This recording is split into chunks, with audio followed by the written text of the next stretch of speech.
శ్రీమాత్రే నమ. శ్రీ గురుభ్యో నమ.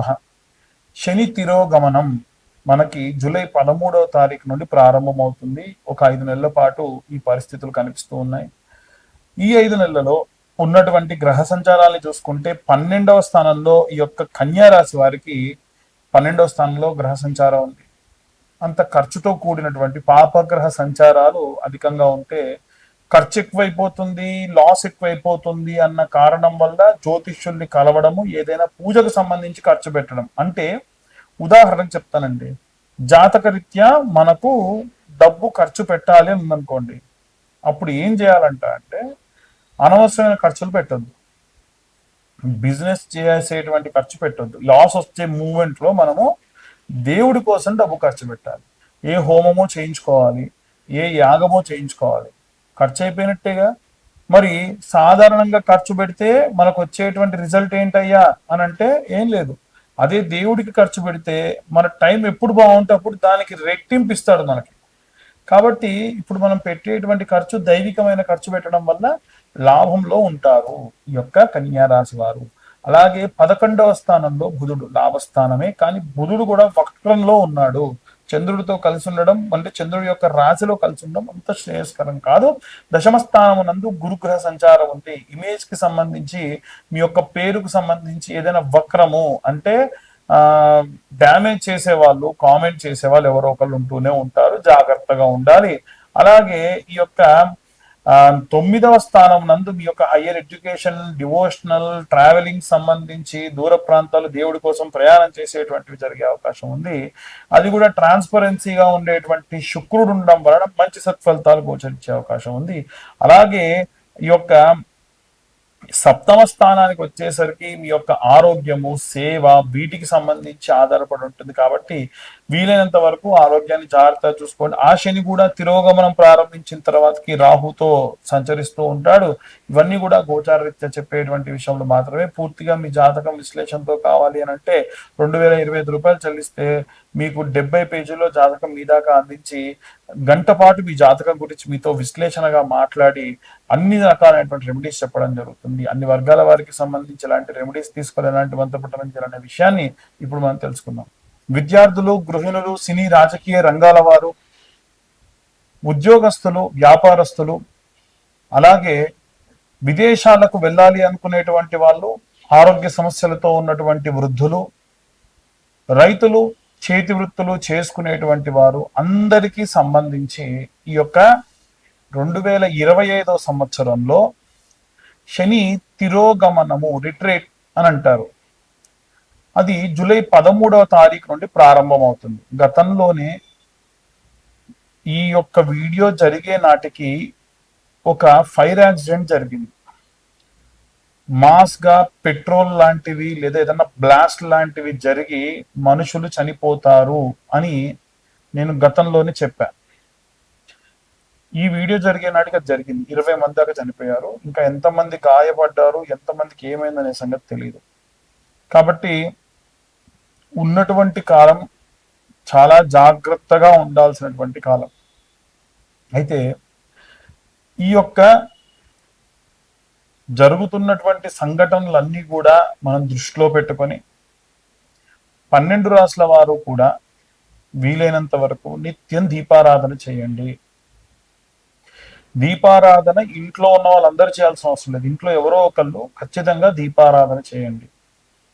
దీపారాధన చేసేటప్పుడు వీలైతే నువ్వుల నూనె లేదా కొబ్బరి నూనె లేదా ఆవ నూనె, ఆముదము, నెయ్యి, ఆవు నెయ్యి, ఆవాల నూనె, విప్ప నూనె, సంపెంగ నూనె, ఇలా మనకి 8 నుంచి 9 రకాలైనటువంటి నూనెలు ఉంటాయి.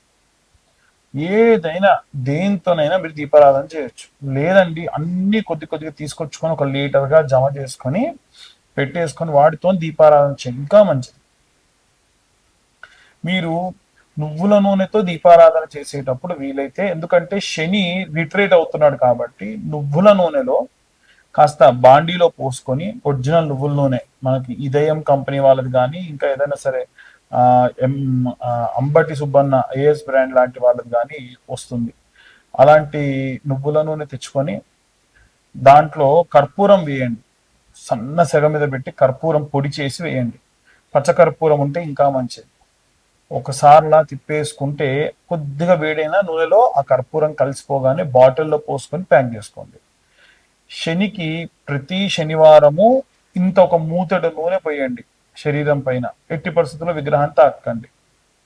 అలాగే ఈ యొక్క నువ్వుల నూనెతోనే మీరు దీపారాధన చేయండి. ఈ యొక్క నువ్వుల నూనెతోనే ఇంట్లో దీపారాధన చేయండి. నల్లటి కాటన్ వస్త్రం తీసుకొని తిప్పితే మనం ఓ రెండు పక్కల పట్టుకొని ఒక పక్క తిప్పుతూ ఉండి మధ్యలో కంటే అదిలా ముడుచుకుపోయి ఒత్తిలా అవుతుంది. ఆ ఒత్తితో దీపారాధన చేయండి. ఆ దీపంలో నల్ల నువ్వులు వేసుకోండి. ఇవి శనికి సంబంధించి మనం చేసేటువంటివి. ఈ మంత్రం కూడా ఏం చదవాలి అనంటే, నీలాంజన సమాభాసం రవిపుత్రం యమాగ్రజం ఛాయా మార్తాండ సంభూతం తం నమామి శనేశ్వరం. ఇది మనందరికీ తెలిసినటువంటి మంత్రమే. కానీ ఇంకొక మంత్రం ఉంది. ఆ మంత్రం ఏమిటంటే, శని అరిష్టేతు సుసంప్రాప్తే శని పూజాంచ కారయేత్ శనిధ్యానం ప్రవక్ష్యామి ప్రాణ పీడోప శాంతయే. ప్రాణాన్ని తీయకుండా, ప్రాణాన్ని విసిగిస్తూ, ప్రాణాన్ని బాగా సతాయించేటువంటి గ్రహాలలో కేవలం శనిగ్రహం మాత్రమే ఉంటాడు. ఆయన కర్మ ఫలదాత. వీలైనంత వరకు కూడా ఈ యొక్క శనిగ్రహానికి సంబంధించి ఇప్పుడు నేను చెప్పిన విధంగా గనక చేసుకోవడం చాలా చాలా మంచిది. ఇప్పుడు నేను చెప్పిన మంత్రం రోజు కూడా 11 మార్లు చదివినా చాలా మంచిది. వీటితో పాటు శని చాలీసా లేదా శని అష్టోత్తర స్తోత్రము అని ఉంటాయి. ఇలాంటివి చదువుకుంటే మంచిది. అలాగే దీపారాధన, నిత్యం దీపారాధన. గతంలో నేను చెప్పినట్టు నవగ్రహ దీపారాధన ఎలా చేయాలి అని నా గత వీడియోస్లో ఉంది. మీరు ఒకసారి వెళ్తే దాంట్లో దొరుకుతుంది. మేము చెప్పేటప్పుడు మా యొక్క వీడియో మీ దాకా రావడానికి మా ఛానల్ వాళ్ళు ఏవైనా థంబ్నెయిల్స్ వేయొచ్చు. అది ఎట్టి పరిస్థితుల్లో ఎవరిని బాధపరిచేటువంటిది కాదు. మీరు ఈ వీడియో చూడాలనేది మా యొక్క ఉద్దేశం. ఈ వీడియోకి స్టార్టింగ్లో కానీ ఎండింగ్లో కానీ ఏవైనా యాడ్స్ వేస్తే కూడా స్వతహాగా మాకు సంబంధం ఉండదు. ఎందుకంటే మేము పూర్తిగా జాతక విశ్లేషకులము మాత్రమే. పాపం ఈ వీడియో తీయడానికి వాళ్ళకి అయ్యేటువంటి ఖర్చు కోసం వాళ్ళు ఏవైనా సరే యాడ్స్ తీసుకుంటారు. దానికి అర్చకులకి లేదా మాకు ఈ చెప్పేటువంటి జ్యోతిష్యులకి సంబంధం లేదు. చాలా మంది వ్యక్తిగతంగా దూషిస్తున్నారు ఫోన్ చేసి. అన్యదా భావించరాదు. మీరు మమ్మల్ని తిట్టినా మా తప్పు లేనప్పుడు తిడితే అది మీకే వస్తుంది. వీలైనంత వరకు నలుగురు బాగుండాలి, అందులో నేనుండాలి అని కోరుకుంటూ ఉంటాం. కాబట్టి ఇవాళ రేపు కరుంగలి మాల ట్రెండ్ అయిపోయిందండి. జ్వాలాముఖి మాల అనేటువంటి మాలలు వస్తున్నాయి. ఈ మాల గురించి చెప్తారా అని అడుగుతూ ఉన్నారు. జ్వాలాముఖి మాల అంటే మనకి లావా వచ్చినప్పుడు అది పొంగి రాళ్లపై పడి చల్లారిన తర్వాత ఆ రాళ్ళన్నీ కూడా నల్లగా బొక్కలు పడిపోయిన రాళ్ళలాగా తయారవుతాయి. అలాంటి జ్వాలాముఖి మాలలు మన దగ్గర కూడా ఉన్నాయి. ప్రత్యేకంగా బెంగళూరు నుంచి, తమిళనాడు నుంచి ఈ యొక్క మాలలు తెప్పిస్తున్నాం. ఆసక్తి కలవారు ఎవరైనా సరే కింద ఉన్న నెంబర్కు కాంటాక్ట్ చేయొచ్చు. ఇవి పూర్తిగా కేవలం మన ఛానల్ వాళ్ళకు మాత్రమే 1116లకు ఇస్తున్నాం. ఏమిటి తేడా కరుంగలి మాలకి జ్వాలాముఖి మాలకి అని అడుగుతూ ఉన్నారు. కరుంగలి మాల నియమాలు ఉంటాయి. అది వేసుకొని పడుకోకూడదు, అది వేసుకొని మైథునం చేయొద్దు. మైథునం అంటే భార్యాభర్తలు కలవద్దు. అది వేసుకొని మాంసం తినొద్దు, అది వేసుకొని మందు తాగొద్దు, అది వేసుకొని మలమూత్ర విసర్జన చేయొద్దు అని.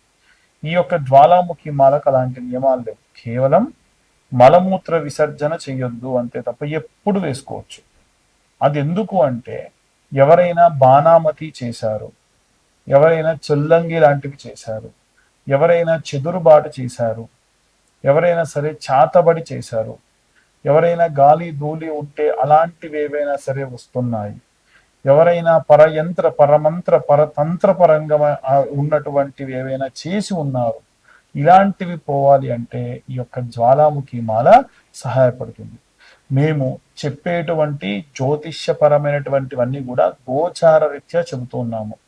ఎవ్వరికి కూడా పర్సనల్గా పుచ్చి మీకు ఇదే జరుగుతుంది అని చెప్పం.